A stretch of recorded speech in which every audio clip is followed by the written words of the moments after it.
thank you so much for joining us for this Foster Friday Live. We are so happy to have Martha with us today, and she is going to be answering all your questions about foster care placement. This is an important conversation because it's such an integral part of our experience as foster parents, that call, how the child is placed. But as you join us, I hope that you will just kind of let us know that you're here and leave us a comment. And we are going to be taking your questions live. So we already got a lot of your questions from our Facebook post this morning, and we are going to do our best to answer those. But please feel free, leave us a question in the comments, and we will do our best to answer. So Martha, thank you again so much for being here. Thank you so much for having me. I know that this is something that is really going to benefit a lot of our families to know exactly how it works. Because it is confusing. Like when you're first getting into it, it's just kind of like, well, I'm going to answer the phone and they're going to tell me and I'm going to say yes or no. And you don't think much about it. But then as you go on, it's kind of confusing how it works. Exactly. So I hope to address a lot of our families' concerns about, why they're not getting calls or when they're going to get a call, kind of thing. We'll kind of address that today, and while we talk about the process from start to finish. Yeah. So tell us a little bit about who you are and what is your role. Okay. Well, I'm Martha. I am the one of 4 placement coordinators for the South Carolina Department of Social Services Upstate Region Foster Family and Licensing Support Unit. I have been in this role for about 4.5 years, and that was right when I started this role when we transitioned back to DSS for the licensing program. Okay. So before that, I was with the South Carolina Youth Advocate Program, and I actually licensed foster families in Oconee County. Okay. So a lot of my families are still licensed to this day, and I love them so much. They are my favorites. But I have been in this role for quite some time. I've always had a heart for children. I'm originally from South Carolina. I'm from the Myrtle Beach area, Horry County. And there I worked with at-risk youth and created the first charter high school of Horry County. Wow. So I've been working in this kind of realm for quite some time. Yeah. But fostering is just a whole new world. It's a real eye-opener for what's happening in your backyard, and I'm honored to be a part of that. Great. Well, so you're with the Upstate Family Licensing Support. Correct. Now, as we have families all over the state. Does this process that we're going to talk about today, is this kind of modeled in all of our regions, or? It is. The placement unit was actually really started in the Upstate. My team and I were the first real placement coordinators with that title here in South Carolina. And then after, a while, they did model us around the state. So every region now has a placement team, and we do follow those same protocols. There may be a little slight bit of difference here and there as far as some minor details, but the general practice is the same. Okay, so tell us a little bit, before we really get into kind of the start to finish, tell us what your personal role is in making the phone call or making the placement.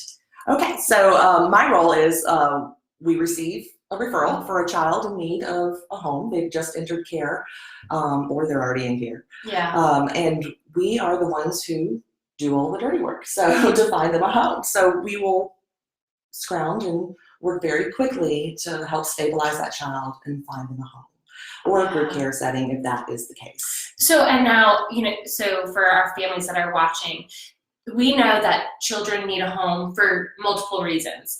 We today are going to talk about the initial placement. So this is what we're really going to be looking at is when the child first comes into care, finding that first placement. We know that they may move to a kinship placement, they may move to another foster home, but what we're really talking about today is what does the process look like for that first placement. So let's start. The process, start to finish, you get word that a child has come into care. Yes, so we either receive a phone call or an email stating that a child is coming into care and the reason why.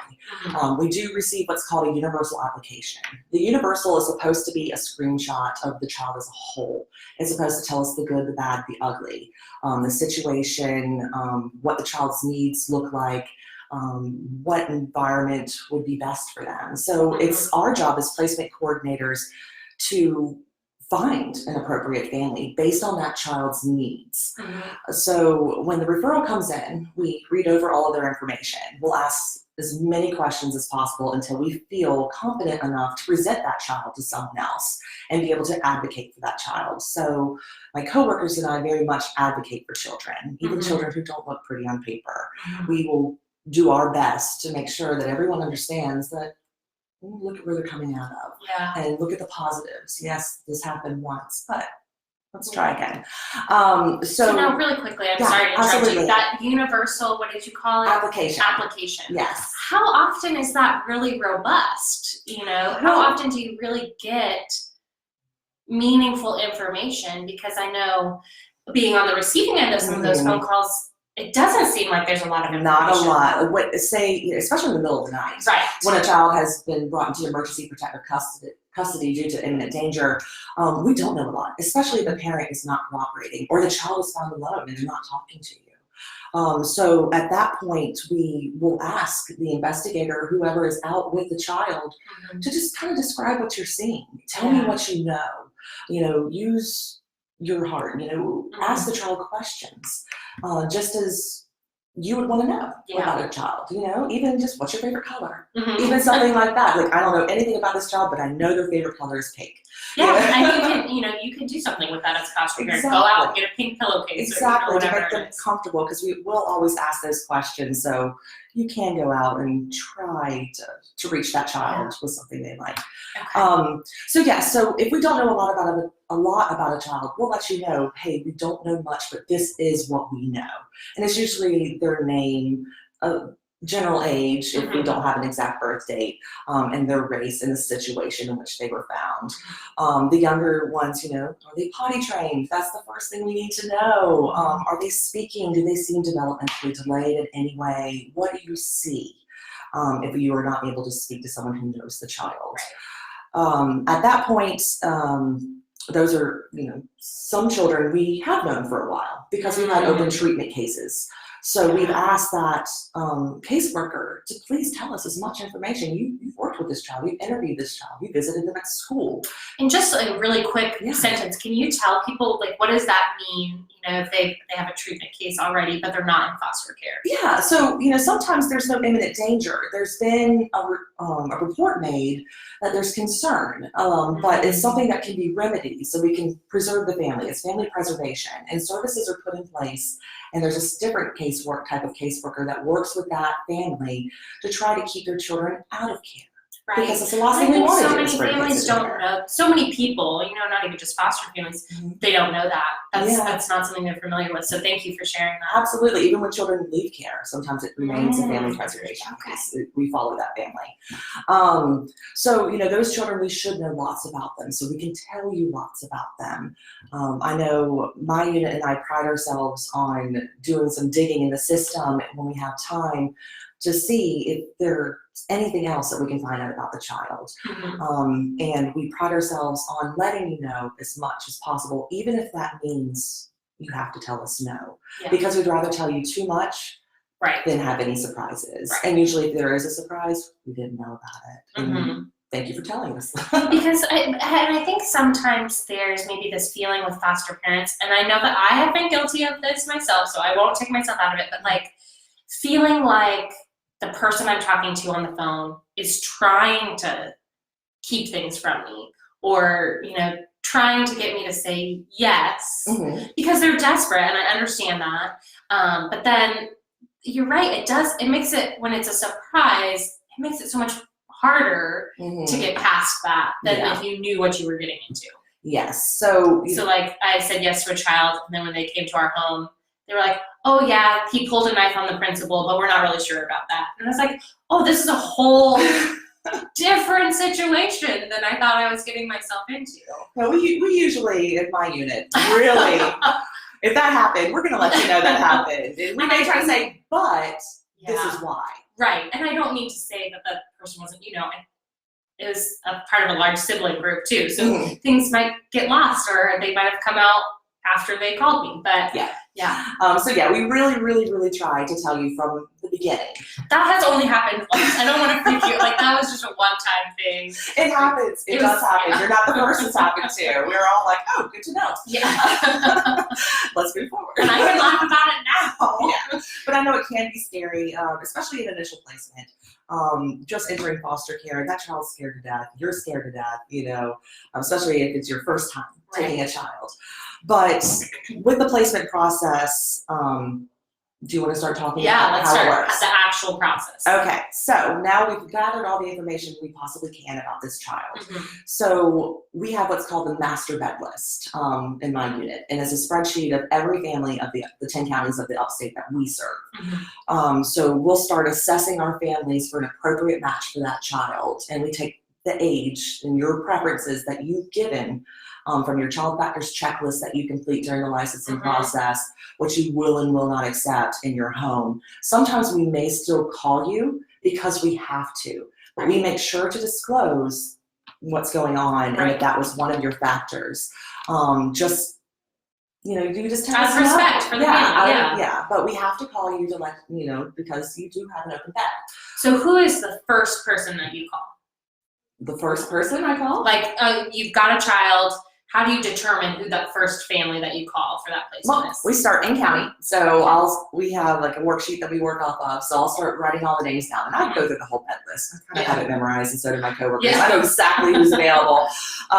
So we'll start assessing our bed list in county. At the same time, we do a concurrent search. We do reach out to our child placing agencies that are privately licensed. Okay.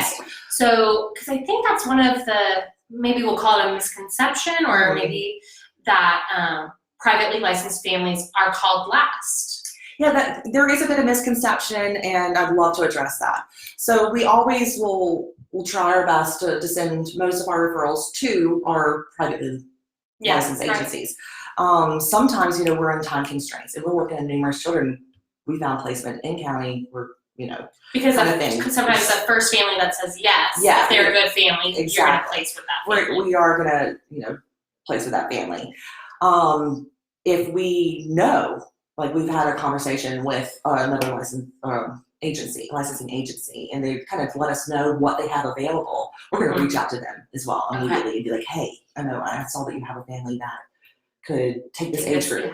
Also, before we move out of county for a child, after exhausting our bed list, we're going to reach out to those privately licensed agencies to see if they have a family to keep that child in county. In county, because that's so important. In counties, we have, our children are across the state right now. There's just a huge need. But we will reach out to them, and they'll say, hey, I don't have anyone, but I have somebody in Spartanburg. Do you want me to call them? I'm going to say absolutely, because I'm calling in Spartanburg too. And we're going to work side by side together, calling our families that are available on our bed list that we know are available, by the way. That's a key. And until we have options. And if there are multiple options for a child, I don't make the decision of where the child goes, and neither does the private agency. We present the options to the caseworker and let them staff to decide which family they feel would be in the best interest of the child.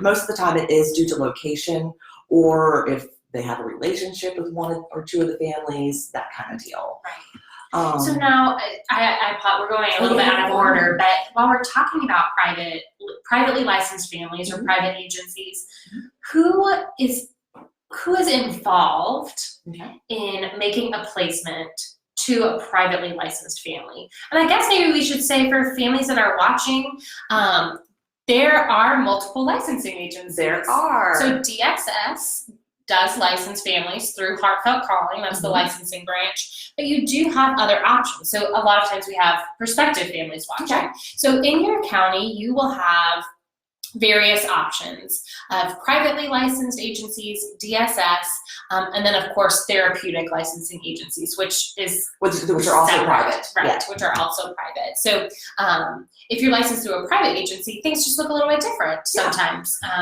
There's some different people involved. So when a child is being placed or potentially being placed with a privately licensed family, who's involved in that decision?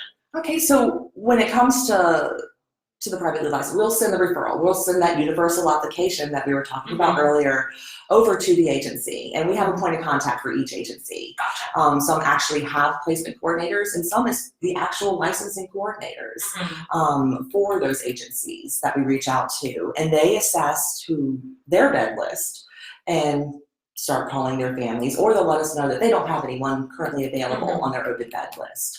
So DSS doesn't call the privately licensed family directly. We are not. That is against protocol. We don't speak directly to privately licensed families unless that family has requested to speak to us directly through their liaison through their agency. That's about the only time that we'll talk to somebody.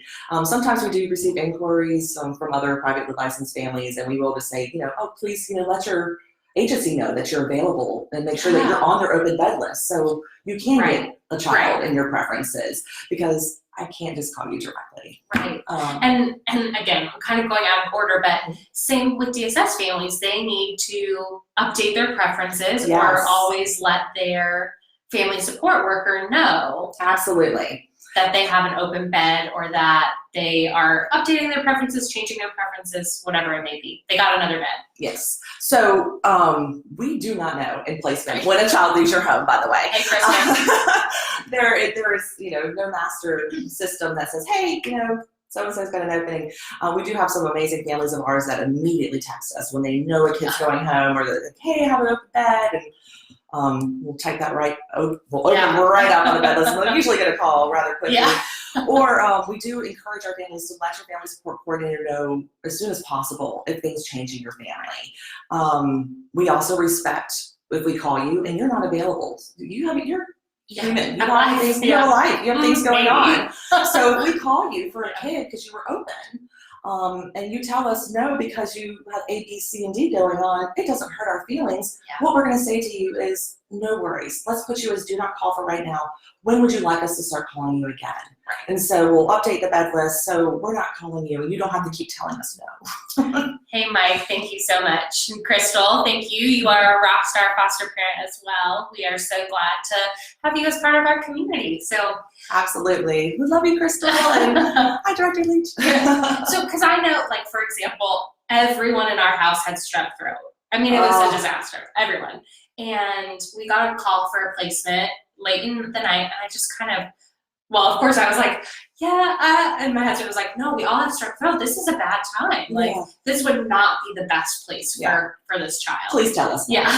Please take care of you and yours first before, we don't want to put you out, because that could potentially cause a disruption of some kind, because then the child gets sick. You just got done being sick, and then it's kind of secular. So I actually just had that recently, where a mom was waiting on a baby, and I called her for a baby, and she couldn't take it. But she respected that. I can't take a baby right now. And we love to hear that from you guys. So don't be afraid to tell me no. Right. Okay, so we're calling DSS families. Concurrently, the privately licensed agencies or the private licensing agencies are calling their families. Yes, they're assessing their families to find an appropriate match as well, and they'll let us know if they have a lead. We're constantly communicating. I'm emailing, texting, and on the phone at the same time. I'm a multitasker. This is no easy job. This is not an easy job. It is actually one of the most stressful jobs at DSS, and I've had a few people say, you can't pay me enough to do what you do every day. So it's very fast-paced. So, because like I said, we need that child stable. They need to know that somebody wants them and they have some place to go. So that kind of leads in to our next little piece about the placement process. So we've identified a family. At that time, we send all of the information to the caseworker and all of the people involved with the county. We will ask you, what do you need for placement after you've accepted placement of a child? Do you need ABC vouchers? Do you need diapers, formula if it's a baby or an unpotty trained child? A foster parent contract is a must, because if you don't have that piece of paper and there's an emergency, you can't get help. So we do ask for those things. And anything else that you need to tell us. We usually say when you're available, and always to please call you before hitting the road to ensure you're at home. And we know you work, and our children are absolutely able to be placed after hours. We do have second and third shifts now that do help transport our children after hours, because you can't always leave work early to come get your child.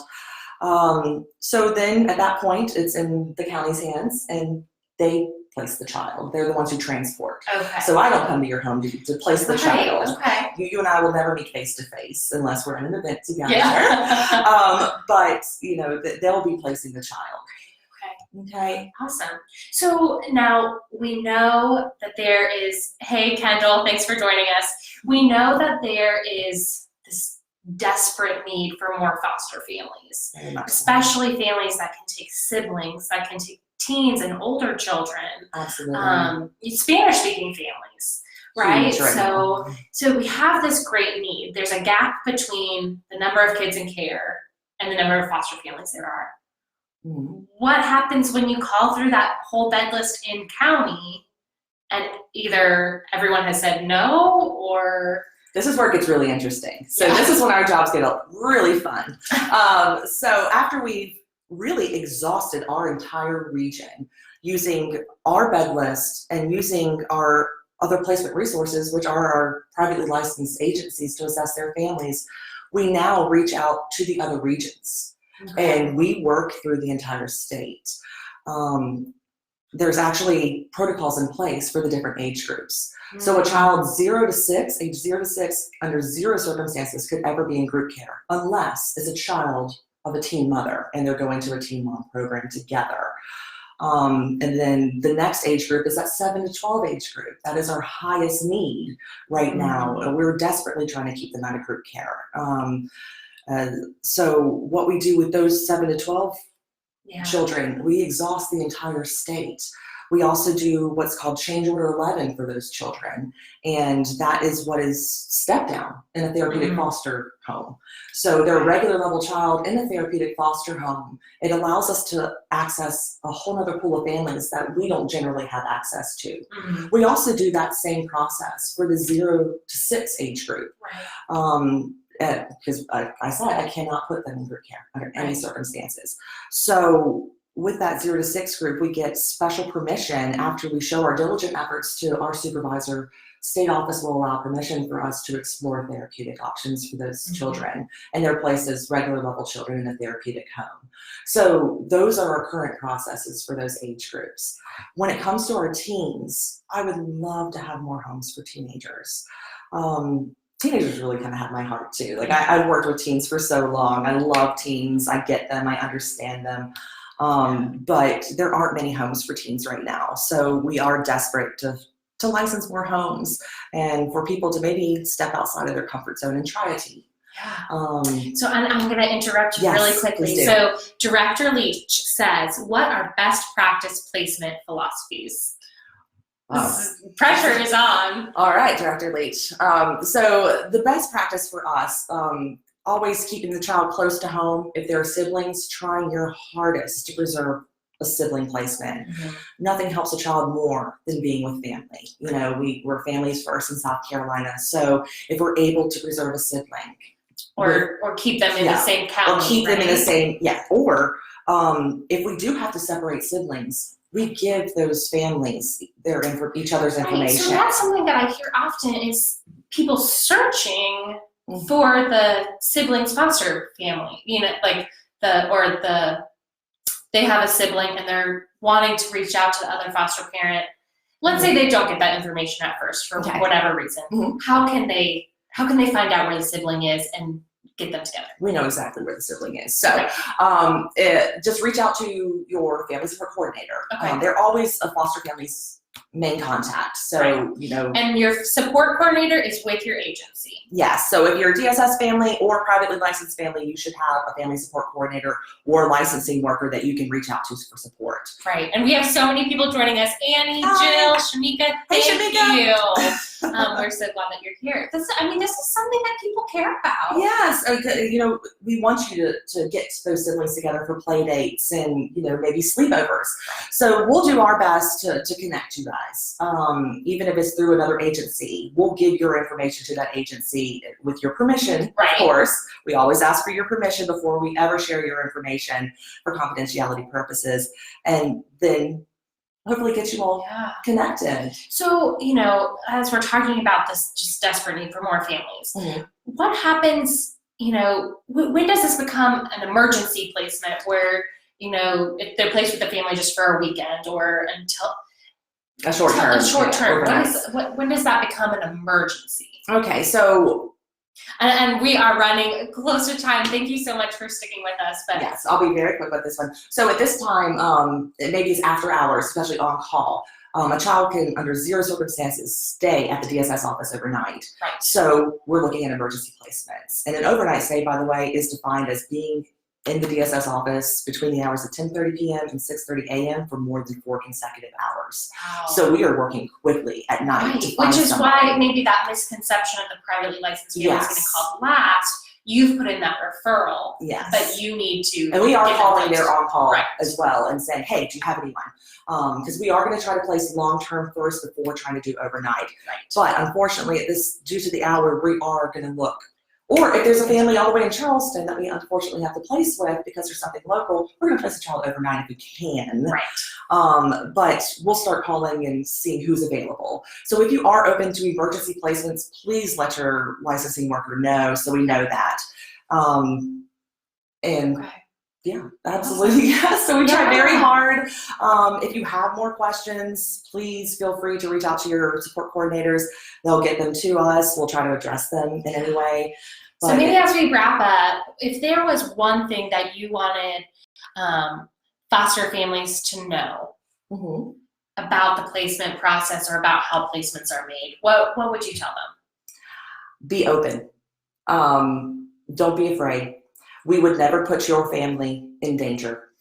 We may even call you for a child wildly outside of your preferences. But just know that is my team's job to take care of you as well. We are part of the support unit and we will support you the entire way. If that child doesn't work out, we are going to move the child. And like we said, this is about initial this is initial license, so you never know. So please know that if there's ever information that you find out about a child that was not told to you from the beginning, we didn't know it, we weren't trying to pull the wool over your eyes, we honestly didn't know, and we appreciate you giving us as much information to help that child as possible. And we as foster parents should tell that to our family support person. Caseworker as well. And caseworker absolutely, as well. The child's caseworker, when it comes to anything with the child, let the caseworker know immediately. Right. So we are unfortunately out of time. This is our longest Foster Friday Live yet, so thanks for sticking with us. But if you will just leave your questions in the comments, Martha can come back to them, I can come back to them. We can definitely make sure that we have people answering your questions. And like she said, your support worker is going to be your best resource. But we are so grateful for all of you foster parents that are taking these children. Annie says she fosters from 0 to 5, so she's got that. That's a huge need. It's a big need. And we have so many people who have joined us just from all over the state that take all different I know Crystal's got some teens in her home right now, so thank you all for what you're doing, and we will see you next week. Thank you, everyone.